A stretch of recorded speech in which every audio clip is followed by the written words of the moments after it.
नमस्कार बंधुरा दीपिकार रान्नाघरे आपनादेर सकलके स्वागतम। आज निये एसेछि राधाबल्लभीर रेसिपि निये। एटी जेमन कम समय लागे तेमनि झटपट बानिये निते पारेन खूब सहजेई। तो बंधुरा देरी ना करे देखे निई आमि किभाबे बानालाम एई राधाबल्लभीर रेसिपि।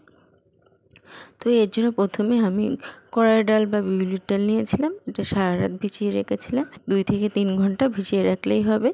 তো ডালগুলো এরকম হয়ে যায় একটা মিক্সিং জারের মধ্যে নিয়ে নিলাম আর দিয়ে দিলাম কাঁচা লঙ্কা আর আদা। ঝালটা অবশ্যই আপনাদের স্বাদ অনুযায়ী দিয়ে দিবেন। আর 1 চামচ মৌরি। এবার অল্প একটু জল দিয়ে একটা ফাইন পেস্ট করে নেব। দেখুন পেস্টটা রেডি হয়ে গেছে। ঠিক এরকম হবে পেস্টটা। একটু দানা দানা ভাব থাকলেও কোনো প্রবলেম হবে না। তারপর আর একটা মশলা করে নেব। মিক্সিং জারের মধ্যে নিয়ে নিয়েছি কয়েকটা কাঁচা লঙ্কা আর আদার ফাইন একটা পেস্ট করে নিয়েছি। একটা কড়াইতে 50 গ্রাম মতন সরষের তেল গরম করে নিলাম। এর মধ্যে দিয়ে দিলাম 1 চামচ কালো জিরে, 1 চামচ হিংটা অবশ্যই দেবেন, নাহলে কিন্তু রাধাবল্লভ টেস্ট ভালো আসবে না। আর দিয়ে দিলাম আদা ও কাঁচা লঙ্কা বাটা 1 চামচ। সমস্ত মশলাকে ভালোভাবে একটু কষিয়ে নিলাম যতক্ষণ না পর্যন্ত আদার কাঁচা গন্ধটা চলে যায়। তো দেখুন এর থেকে দারুণ একটা গন্ধ বেরিয়েছে। এরপর এর মধ্যে আমি দিয়ে দেব ডাল বাটাটা।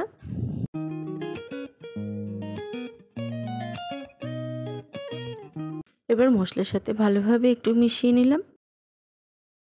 মেশাতে আমি একটা মশলা করে নেব, ভাজা মশলা। একটা তাওয়া গরম করে নিয়েছি 2 চামচ মৌরি ও 1 চামচ জিরে। একটু হালকা করে ভেজে নেব, একেবারে পুড়ে না যায়, তাহলে কিন্তু রাধাবল্লভ খেতে একদমই ভালো লাগবে না।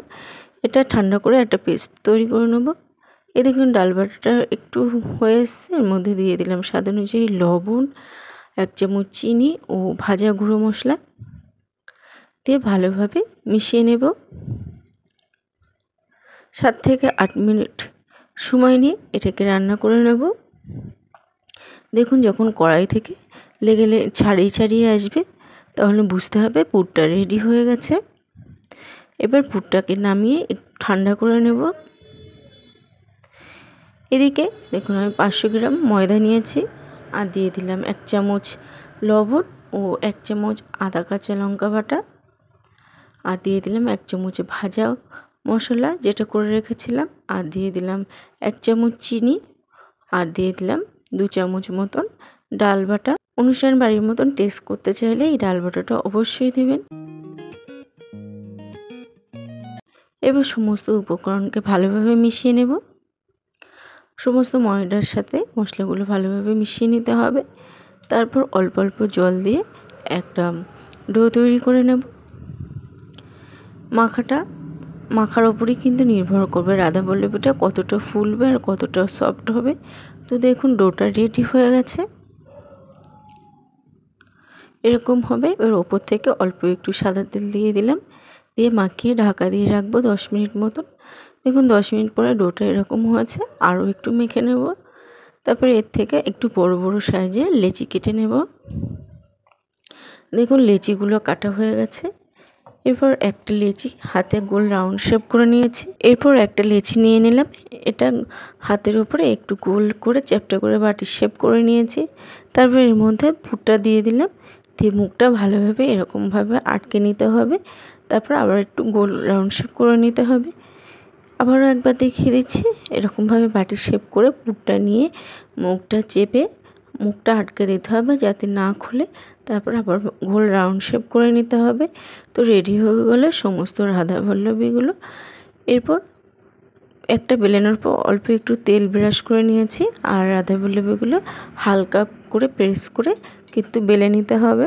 তো সমস্ত রাধাবল্লভীগুলোই রেডি হয়ে গেছে বেলা। এরপর একটা কড়াইতে সাদা তেল গরম করে নিয়েছি। হাই ফ্লেমে গরম করে লো টু মিডিয়াম ফ্লেমে ভাজতে হবে রাধাবল্লভীগুলো, নাহলে কিন্তু ভিতর থেকে কাঁচা থেকে যাবে। তো রাধাবল্লভীগুলো এপিট ওপিট উল্টে হালকা করে ভেজে নিলাম। তো রেডি হয়ে গেল সমস্ত রাধাবল্লভীগুলো। তো বন্ধুরা রেসিপিটা আপনাদের কেমন লাগলো অবশ্যই কমেন্ট করে জানাবেন। ভালো লাগলে লাইক শেয়ার করার অনুরোধ রইল। আজ এই পর্যন্তই। আবারও হাজির হব অন্য কোনো রেসিপির সাথে।